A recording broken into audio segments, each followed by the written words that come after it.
Hello students, good morning. I am your science teacher. Students, today we are going to start chapter number 5, sorting materials. All right. बच्चों, आज हम लोग chapter 5 start करेंगे। Chapter का name है sorting materials. बच्चों, सबसे पहले हम देखते हैं कि क्या क्या पढ़ना है हमको।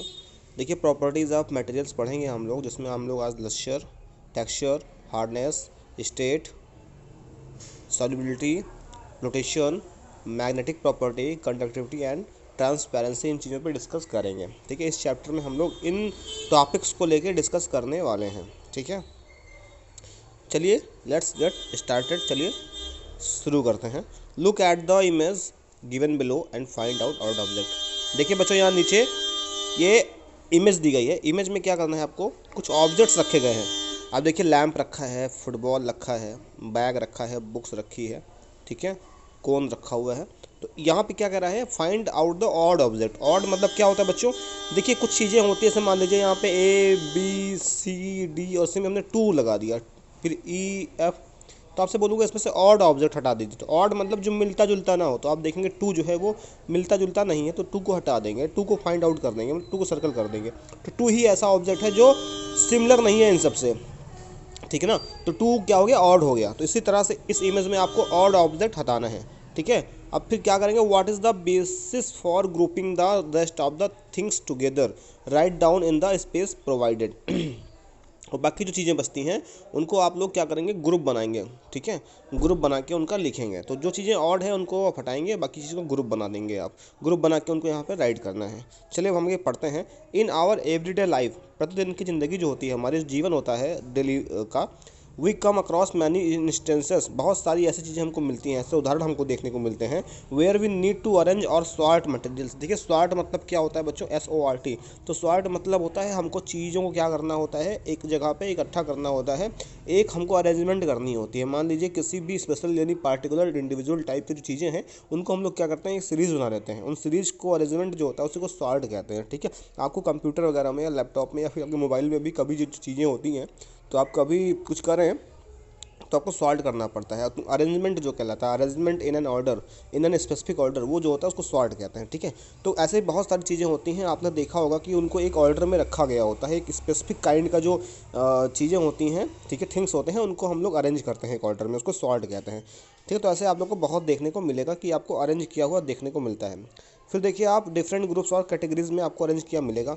फॉर एग्जाम्पल के तौर पर when you go to library, जब आप लाइब्रेरी में जाते हैं, you can see books arrange in a particular order. तो आप देखते हैं बुक को बहुत सारे पार्टिकुलर ऑर्डर में अरेंज किया गया है, उनको एक व्यवस्थित ढंग में रखा गया है। एट होम, जब आप घर पे होते हैं, इन द किचन में होते हैं, you must have seen your mother arranging groceries और यूटेंसिल इन डिफरेंट रैक्स और कपबोर्ड्स। आप घर में होते हैं तो किचन में आप देखते हैं कि आपकी जो मम्मी होती हैं वो अलग अलग ग्रॉसरीज़ को या बर्तनों को क्या करती हैं, अलग अलग रैक में, अलग अलग कबर्ड में रख रही होती हैं। जिस प्रकार के, जैसे मान लीजिए आपके पास बर्तन प्लेट है, प्लेट्स, तो आपको प्लेट्स मम्मी क्या करती हैं आपकी, वो एक जगह पे अरेंज करती हैं। जितने भी आपके कप्स होते हैं वो एक जगह पे। तो ये कप्स क्या है, एक इंडिविजुअल यानी पार्टिकुलर जो है स्पेसिफिक टाइप की चीज़ें हैं, थिंग्स हैं, उनको एक जगह रखे जाएंगे। प्लेट्स को एक जगह रखा जाएगा। ठीक है, जितने भी चीज़ें अलग अलग कैटेगरी डिवाइड कर दी जाएगी और कैटेगरी वाइज उनको क्या किया जाएगा, प्लेस किया जाएगा, यानी कि उनको चीज़ को रखा जाएगा। तो वही होता है सॉर्ट यानी कि अरेंजमेंट। अब देखिए बच्चों, सॉर्टिंग और arranging materials helps us to find things easily. जो चीज़ों को सॉर्ट करना या उनको अरेंज करना हमको हेल्प करता है। जब भी हमको ढूंढने की ज़रूरत होती है, तो अगर एक साथ रख दिया जाएगा, मान लीजिए यहाँ पे हमने सारी चीज़ें, कप भी एक साथ रख दी, प्लेट भी एक साथ रख दी, ठीक है, हमने क्या किया, स्पून्स भी एक साथ रख दिए, जितने भी चीज़ें हैं और भी चीज़ें बर्तन हैं सब एक साथ रख दिए, तो हमको ढूंढने में दिक्कत होती है। लेकिन हमने क्या किया, स्पून्स को एक जगह रख दिया, प्लेट्स को एक जगह रख दिया, कप को एक जगह रख दिया, ठीक है ना। इस तरह से हमने क्या किया, एक जगह अलग अलग सेट कर दिया। तो मैं जब भी कप ढूंढने जाऊंगा तो मैं कप वाली पे जाके उठा लूँगा, तब मुझे ढूंढने में आसानी होगी। इस तरह से ये जो सॉर्टिंग होता है, अरेंजमेंट होता है, ये हमको हेल्प करता है किसी भी इंडिविजुअल चीज़ को ढूंढने में, है ना बच्चों। चलिए अब देखिए, the process of putting things और मटेरियल इन अ ग्रुप और कैटेगरी इज कॉल्ड क्लासिफिकेशन। इसी प्रोसेस को जब किसी भी खास चीज़ को, मटेरियल को, ग्रुप को कैटेगराइज किया जाता है, एक कैटेगरी में बांट दिया जाता है, तो उनको हम लोग कहते हैं क्लासिफिकेशन। ठीक है, उनको क्लासिफिकेशन कर दिया जाता है, उनको एक कैटेगरी में डिवाइड करके रख दिया जाता है। ठीक है ना। In any classification things are grouped on the basis of similarities और डिफरेंसेस इन देयर प्रॉपर्टीज और characteristic.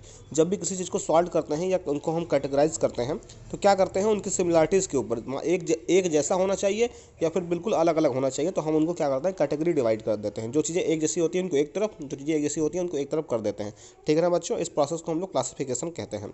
Late us learn about some of the properties based on the materials can be grouped और classified.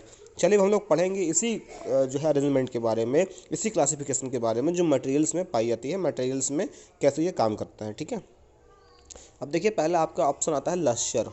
Look at figure 5.1, कह रहा figure 5.1 पे देखिए बच्चों। Figure 5.1 आप सबसे पहले देखेंगे तो यहाँ पे फिगर 5.1 आपको दिखाई पड़ रहा है। ठीक है ना। तो what is the common between the objects shown in the figure, कह रहा है जो आपको फिगर दिखाए गए हैं, देखिए मेटल टैप दिखाया गया है, ब्रोंज मेटल दिखाया गया है, गोल्ड मेटल दिखाया गया है और पर्ल दिखाया गया। इन सब में कह रहा है क्या कॉमन दिखता है, आपको कुछ कॉमन दिखाई पड़ रहा है। दे आल हैव अ साइन और लश्यर, तो आपको यहाँ पे साफ साफ दिखाई पड़ेगा बच्चों, इन सब में चमक दिखाई पड़ती है, चमक। लश्यर मतलब होता है खूब जोरदार चमक आना, यानी कि आपको ब्राइटनेस दिखाई पड़ेगी ना, खूब चमकीलापन दिखाई पड़ेगा इन सब में, तो आपको यहाँ पे साइन या चमकीलापन दिखाई देगा। Lustre is defined as the property of material to shine. देखिए लश्यर जो होता है बच्चों, इस वर्ड का मीनिंग याद रखिएगा। लश्यर जो होता है चमकीलापन कहते हैं, किसी भी प्रॉपर्टी, किसी भी मटेरियल का जो चमक होता है, ठीक है, उस चमक की जो प्रॉपर्टी, यानी जो प्रॉपर्टी उसका जो नाम होता है उसको लश्यर कहते हैं। यानी जो चमकने की जो प्रोसेस होती है, जो प्रॉपर्टी होती है मटेरियल की, जिस वजह से वो चमकता है, उसको लश्यर बोलते हैं। तो चमकने की जो भी प्रॉपर्टी होती है उसको लश्यर बोलते हैं। क्यों उसमें ब्राइटनेस आती है, क्यों शाइन आ जाता है उसमें, उसको बोलते हैं लश्यर। ठीक है, अब देखिए think and answer. What would happen if you rub lustrous material with sand paper. क्या होगा जब आप सैंड पेपर से, किसी, जो सैंड पेपर आप जानते होंगे, जो खुरदरा खुरदरा पेपर होता है बच्चों, अगर उससे आप लोग लस्टरस मटेरियल को, यानी कोई चमकदार मटेरियल को रगड़ेंगे तो क्या होगा। ठीक है, आप सोचिए, जब भी आप कोई चीज़, जो आपने देखा होगा पत्ता होता है एक खुरदरा खुरदरा, जैसे साफ जंग वंग साफ किए जाते हैं, अगर उस सैंड पेपर से आप लोग बच्चों किसी भी चिकने पदार्थ को, यानी चांदी को, सोने को, या फिर आप लोग ब्रॉन्ज मेटल को, अगर आप हीरे को रगड़ेंगे अगर आप, तो क्या रिजल्ट आएगा उसका, आप बताइए, इसको सोच के आप बताइएगा। ठीक है, फिर देखिए बच्चों, अब देखिए materials that are shiny in appearance are known as lustrous material. देखिए ऐसे मटेरियल जो शाइनी होते हैं, जो चमकदार होते हैं, दिखने में खूब जोर से शाइन करते हैं, चमकते हैं, उनको बोलते हैं लस्ट्रस मटेरियल। एग्जांपल के तौर पर देखिए गोल्ड हो गया, सिल्वर हो गया, ब्रॉन्ज हो गया, आयरन हो गया, ये सारे बहुत तेज़ी से चमकते हैं, शाइन मारते हैं। मटेरियल्स दैट आर डल, देखिए, और ऐसे मटेरियल जो डल होते हैं, जो बिल्कुल भद्दे भद्दे दिखाई पड़ते हैं, उनमें चमक नहीं होता, ठीक है, या उनमें चमक की कमी होती है, उनको बोलते हैं नॉन लस्ट्रस मटेरियल। क्या बोलते हैं बच्चों, नॉन लस्ट्रस बोलते हैं। ठीक है, एग्जाम्पल के तौर पर पेपर हो गया, रबड़ हो गया, कार्डबोर्ड हो गया, लकड़ी हो गई, ठीक है, और या फिर वुल हो गया, ये सारे क्या होते हैं, इसमें चमक नहीं होती, इन मटेरियल्स में साइन नहीं होता है। ठीक है, तो इनको नॉन लस्ट्रस कहते हैं। Some lustrous material can lose their shine, और कुछ ऐसे मटेरियल्स भी होते हैं जो अपनी चमक बहुत दिनों बाद खो देते हैं। ठीक है, और वो डल दिखना शुरू हो जाते हैं, क्योंकि उनमें एयर भर जाती है या फिर मॉइस्चर आ जाती है नमी की वजह से। ठीक है, ऐसे भी मटेरियल होते हैं जो पहले तो लस्टरस होते हैं, उनमें चमक होती है, लेकिन एक वक्त के बाद उसमें जो लस्टर होता है वो खो जाता है, इस वजह से लस्टरस नहीं रह जाते हैं वो। ठीक है, तो आप जानते हैं ऐसा कि आयरन वगैरह में आपको देखने को मिलता है, वो लस्टरस नहीं रह जाते, उसमें काला कालापन आ जाता है, जंग वगैरह के लगने की वजह से, है ना, रस्टी हो जाता है, और रस्टी होने की वजह से वो लस्टरस नहीं रह जाते हैं। तो शुरू में तो वो लस्टरस थे, लेकिन बाद में जब उनमें वो रस्ट लग गया तो वो क्या हो गया, फिर अपने आप में वो एक नॉन लस्टरस मटेरियल हो गया। ठीक है, अब देखिए एक्टिविटी करने को दी गई है बच्चों। आप देखिए एक्टिविटी में आप, आई होप कि आपको लस्टरस और नॉन लस्टरस समझ में आ गया है। अब देखिए एग्जांपल के तौर पर एक्टिविटी आपको कुछ करना है। देखिए aim to classify the given materials in as lustrous and non lustrous. कुछ मटेरियल्स आपको दिए गए हैं और आपको बताना है कि लस्टरस हैं या नहीं लस्टरस हैं। उसके लिए आपको जरूरत क्या क्या पड़ेगी भैया, स्टील स्पून, आप स्टील चम्मच लीजिए, ठीक है, कॉइन सिक्के लीजिए, कुछ प्लास्टिक स्पून, प्लास्टिक के चम्मच लीजिए, बॉटल ओपनर, जो बॉटल खोलने वाला होता है, जो आपने देखा होगा कोल्ड ड्रिंक वगैरह खोलने वाला होता है, उसको लीजिए, ठीक है, वुडन कप, लकड़ी कोई भी लकड़ी ले लीजिए, ठीक है, प्लास्टिक रिंग ले लीजिए, प्लास्टिक की कोई भी अंगूठी ले लीजिए, आप कोई भी प्लास्टिक ले लीजिए आप, ठीक है, कार्डबोर्ड पीस, एक कार्डबोर्ड गत्ते का जो गत्ता आता है उसको ले लीजिए, एंड एलुमिनियम शीट, और एक एलुमिनियम शीट ले लीजिए, कोई भी एलुमिनियम आपके पास वो भी चलेगा। ठीक है, तो आपको यहाँ पे उसको एक क्रम में रखना है। क्या करना है आपको, observe the appearance of each material, her material को देखिए और अपना ऑब्जर्वेशन रिकॉर्ड करिए कि कौन सा इसमें से लश्चरस है, कौन सा नॉन लश्चरस है। जो लश्चरस होगा, ठीक है, उनमें आपको टिक करना है, जो नॉन लश्चरस में। सबसे पहले आप देखिए स्टील स्पून को, जब आप देखेंगे तो आप देखेंगे चम्मच होता है वो भाई बहुत लश्चरस यानी चमकदार होता है, तो वो लश्चरस उसको टिक कर देंगे। दूसरा देखेंगे कॉइन्स आप जब देखते हैं तो वो भी लश्चरस होते हैं, चमकते हैं, तो उनको टिक कर देंगे। प्लास्टिक स्पून जब आप देखेंगे तो उसमें लश्चरसनेस नहीं होता है, ठीक है, वो नॉन लश्चरस होते हैं, तो वो नॉन लश्चरस में जाएंगे। प्लास्टिक बॉटल ओपनर जो होता है, जिससे बॉटल खोली जाती है, बच्चों आपने देखा होगा वो उसमें आयरन तो होता है लेकिन वो लश्चरस नहीं होता ना, तो उसको नॉन लश्चरस कर देंगे। वुडन कप, लकड़ी, नॉन लश्चरस होता है। इस तरह से आपको बाकी चीज़ें आपको करनी है खुद से, ये आप एक्टिविटी आप करेंगे, ठीक है। चलिए आगे हम लोग पढ़ते हैं और देखते हैं क्या है बच्चों। नेक्स्ट हम जैसे ही मुड़ते हैं तो हम देखते हैं टेक्सचर। टेक्सचर क्या होता है, हमने लश्चरस पढ़ लिया, टेक्सचर देखते हैं क्या होता है। अब देखिए texture of a material refers to how it feels when touched. जब भी हम किसी मटेरियल को छूते हैं तो छूने पे हमें कैसा महसूस होता है, जैसा महसूस होता है उसको हम लोग टेक्सचर बोलते हैं, ठीक है। जब हमको छूने पर जैसा महसूस हो उसको बोलते हैं texture. Based on the texture there are two categories of material. और टेक्सचर के बेस पर दो तरह के मटेरियल होते हैं, एक होता है रफ मटेरियल, एक होता है स्मूथ मटेरियल। रफ मटेरियल बच्चों खुरदुरा मटेरियल, और दूसरा होता है स्मूथ मटेरियल। जब भी हम किसी भी मटेरियल को छूते हैं और छूने पे हमें जैसा महसूस होता है तो उस प्रोसेस को, यानी उस जो छूने की, जो आप उस छूने पे जो महसूस होता है ना, जो फील होता है, उसी फील को हम लोग टेक्सचर कहते हैं बच्चों। क्या कहते हैं, टेक्सचर कहते हैं, ठीक है। तो देखिए टेक्सचर यानी आप देखिए रफ, आपसे कोई पूछे भाई आयरन है तो आयरन का टेक्सचर कैसा है, तो आप क्या बताओगे, आयरन का टेक्सचर भैया शुरुआत में तो ये जब नया होता है तो ये स्मूथ होता है, लेकिन जब इसमें रस्ट लग जाते हैं तो ये रफ हो जाता है। इसी तरह से देखिए हम लोग टेक्सचर के बेस पे मटेरियल्स को पढ़ेंगे। जैसे कि आप देखिए स्टोन्स, जो रफ मटेरियल्स होते हैं, जो खुरदुरे होते हैं, स्टोन्स पत्थर जो होते हैं, वो क्या होते हैं बच्चों, वो स्मूथ नहीं होते, रफ होते हैं, उनका टेक्सचर रफ होता है, ठीक है। ऐसा ही वुड, लकड़ी हो गया, बॉडी हो, स्क्रबर्स हो गया, ठीक है, एंड सैंड पेपर, ये सारे क्या हैं, खुरदुरे होते हैं, रफ होते हैं। लेकिन जब भी स्मूथ की बात करें तो आप देखिए पीस ऑफ क्लॉथ, कपड़ा जो होता है वो स्मूथ होता है। कॉटन जो होता है, वूल हो गया, स्पॉन्ज हो गया, ठीक है, टॉयज हो गया, फॉर्म हो गया, ये सारे क्या हैं, स्मूथ मटेरियल है, चिकने होते हैं ये सारे, ठीक है, खुरदुरे नहीं होते। इनको छूने पे ही मालूम चल जाएगा इनका टेक्सचर क्या है। इनका टेक्सचर आप छूने पे इनका महसूस कर सकते हैं। फिर बच्चों हार्डनेस, हार्डनेस मतलब होता है सख्त पना, जो उनके अंदर जो सख्त जो होती है ना, मतलब मजबूती जो होती है, जो है कठोरता जो होती है बच्चों। मटेरियल्स कैन बी हार्ड और सॉफ्ट। मटेरियल्स क्या होते हैं, हार्ड हो सकते हैं, सॉफ्ट हो सकते हैं। चलिए हम देखेंगे कैसे इनको हम निकालेंगे। देखिए बच्चों, किसी भी मटेरियल का हार्डनेस फाइंड करने के लिए आपको एक्टिविटी करना है। सबसे पहले इसके लिए आपको वुड, लकड़ी की ज़रूरत होगी, वुल की ज़रूरत होगी, पत्थर की, स्टोन की ज़रूरत होगी, कॉटन की ज़रूरत होगी, फॉर्म और स्पॉन्ज की ज़रूरत होगी, ठीक है। करना क्या है बच्चों, ट्राई टू कंप्रेस, सबको दबाने की कोशिश कीजिए, ठीक है। आपने वुड लकड़ी लिया तो लकड़ी को दबाने की कोशिश कीजिए, ठीक है। और आपको ये मालूम चल जाएगा कि भाई वो इजी टू कंप्रेस, यानी क्या आसानी से दब जा रहा है। कंप्रेस मतलब दबना होता है, क्या उसको आसानी से आप प्रेस कर पा रहे हैं।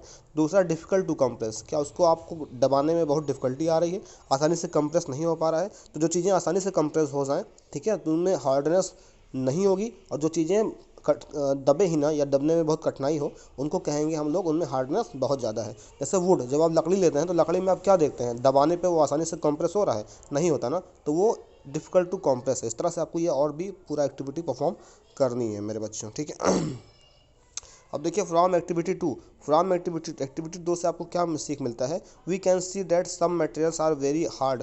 आपको ये मालूम चलेगा कुछ मटेरियल्स बहुत ज़्यादा हार्ड, सख्त होते हैं, एंड डिफ़िकल्ट टू कंप्रेस, और कंप्रेस करने में, उनको दबाने में बहुत समस्या आती है। वेयर आज others can be easily compressed, जबकि दूसरे जो मटेरियल्स हैं, जो स्मूथ मटेरियल्स हैं, उनको आसानी से हम लोग दबा सकते हैं, ठीक है। अब देखिए materials that can be easily compressed, ऐसे मटेरियल जिनको आसानी से हम लोग दबा सकते हैं उनको सॉफ्ट मटेरियल्स कहते हैं, ठीक है, सॉफ्ट मटेरियल्स कहते हैं। Materials that are difficult to compress, और ऐसे मटेरियल जिनको आसानी से दबाया ना जा सके वो कहलाते हैं हार्ड मटेरियल्स, ठीक है। अब देखिए try it out, arrange the materials used in activity 2। जो एक्टिविटी 2 में आप लोग जितने मटेरियल्स यूज करोगे, ठीक है, उनको डिसेंडिंग ऑर्डर में यूज करना है। हार्डेस्ट मटेरियल जो सबसे पहले हार्डेस्ट, सबसे ज़्यादा जो हार्ड मटेरियल होगा उसको सबसे ऊपर, उसके बाद उससे नीचे, उससे कम हार्ड, फिर उससे कम हार्ड, फिर उससे कम हार्ड। इस तरह से आपको ये अरेंज करना है, ठीक है बच्चों। ये आपका वर्क है, ये आपको करना है बच्चों। आज के लिए इतना ही, मैंने 2 एक्टिविटी आपको बताई है। नेक्स्ट वीडियो में हम लोग स्टेट को पढ़ेंगे और उसके अलावा कितने स्टेट होते हैं आपको बताऊंगा नेक्स्ट वीडियो में। आज के लिए इतना ही काफ़ी है। आपने क्या क्या पढ़ा एक बार फिर से देख लीजिए। आपने बच्चों सॉर्टिंग पढ़ा, सॉर्टिंग और अरेंजमेंट पढ़ा, ठीक है। सॉर्टिंग अरेंजमेंट के बाद आपने लश्चर पढ़ा, लश्चर के बाद आपने एक्टिविटी की लश्चर पे, ठीक है। लश्चर और आपने लश्चरस और मटेरियल और नॉन लश्चरस मटेरियल पढ़ा, ठीक है। उसके अलावा आपने टेक्सचर पढ़ा बच्चों, टेक्सचर क्या तो वो पढ़ा, हार्डनेस पढ़ा और हार्डनेस पे आपको मैंने एक्टिविटी दे दी। दो एक्टिविटी आपको करनी है, एक आपको करना है सबसे पहले लश्चर्स पे और दूसरा करना है आपको बच्चों हार्डनेस पे। दो एक्टिविटीज़ आपको दी गई है, दो एक्टिविटीज़ आप करके कॉपी में मुझे कॉपी में दिखाएंगे, ठीक है ना। आपको एक एक्टिविटी बुक बना लेनी है, एक्टिविटी बुक बना लेनी है और उस पर एक्टिविटी करते रहना है आपको, ठीक है ना बच्चों। तो इस तरह से आपको कुछ समझ में नहीं आ रहा है, कन्फ्यूजन है, डाउट है, तो आप मुझसे क्वेरी कर सकते हैं। आप व्हाट्सएप पे पूछ लें या फिर कॉल करके पूछ लें, मैं आपको क्लियर कर दूँगा। ओके प्यारे बच्चों, आपका वर्क कंप्लीट होना चाहिए, आप नोट्स कंप्लीट करते रहिए। अगर आपको कुछ डाउट है, कुछ पूछना है, आपको लगता है कि कुछ कंप्लीट नहीं हुआ है, अभी थर्ड चैप्टर का कुछ बच्चे बोल रहे थे कंप्लीट नहीं हुआ है, तो मैं आज आपको थर्ड चैप्टर का अभी यहाँ पे पीडीएफ प्रोवाइड कर देता हूँ। तब तक आप लोग इस चैप्टर को जो भी मैं चीज़ें बताई हैं उनको आप लोग अच्छे से पढ़ लीजिए, वीडियो देख के समझ लीजिए और आप खुद से एक्सरसाइज बुक की सॉल्व करने की कोशिश कीजिए। जितना मैंने पढ़ाया है उसके बेस पर जो पीछे एक्सरसाइज दी गई है उनको सॉल्व करने की कोशिश कीजिए, ट्राई कीजिए, ठीक है ना बच्चों। चलिए आज के लिए इतना ही बच्चों। मैंने आपको बता दिया, कुछ भी डाउट है, कुछ भी आपको पूछना है, if you want to know anything regarding this chapter then you can consult, तो आप पूछ सकते हैं। आप मुझे कॉल कर लिया करें, मैं आपको बता दूंगा, या फिर आप व्हाट्सअप टेक्स्ट कर दें तो भी मैं आपको इन्फॉर्म कर दूंगा कि क्या करना है आपको। और बच्चों आप मुझे ये बता दें मैसेज करके व्हाट्सअप में, क्या वर्ड मीनिंग भी कराई जाती है? अगर वर्ड मीनिंग भी कराई जाती है तो मुझे बताएं, मैं उसको भी आपको करवा दूंगा, ठीक है बच्चों। ओके, तो thank you so much, have a good day ahead and happy Christmas day.